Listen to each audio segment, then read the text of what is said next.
Now to the story of a box of old scraps of wood which almost ended up in someone's fireplace but turned out to have real historical significance. Yes, they were left at a house in Crediton after the death of a famous local violin maker more than 50 years ago. He had earmarked the timber to be used to make musical instruments, and many decades later they are finally being put to good use, and definitely not as firewood, thank goodness. Bob Cruz explains.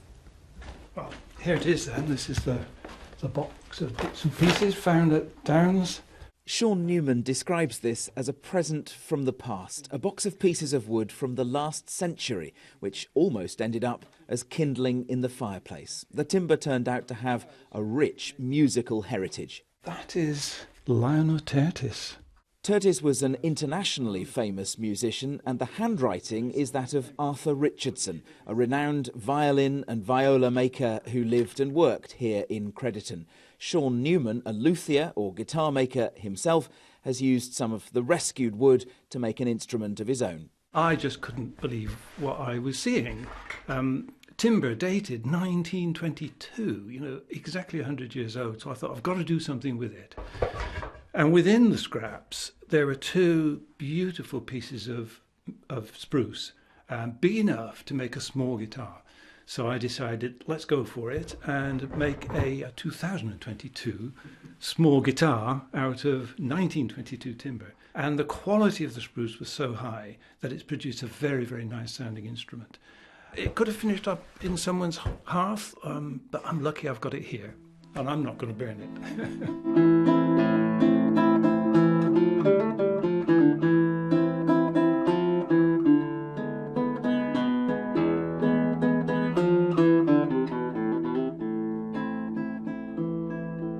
Arthur Richardson was well known here in Crediton, a keen player of bowls. There's a bench dedicated to his memory and a blue plaque overlooking the town's bowling green. Some locals even remember seeing his violins hanging on the washing line in his garden while the lacquer was drying. He died in 1965.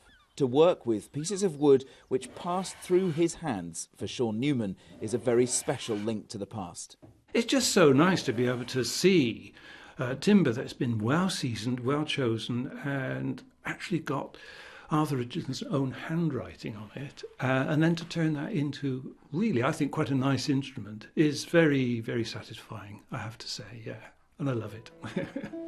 He's considered trying to contact Arthur Richardson's family to see if they might be interested in the guitar, but in the end, he thinks he might find it rather difficult to part with such a special instrument.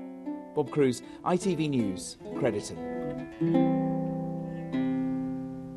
Oh, it sounds lovely as well. That's amazing. I wonder if the old wood makes it sound even better. Yeah, just the thought that, don't you think it's amazing how they just, from that wood, create that instrument that plays that sound? I know. Also, hanging violins on a washing line. That's good, yeah. It's better than, well, your dirty laundry. Yeah, I was saying, what do you hang on your washing line, Kylie Pentelow? Yes.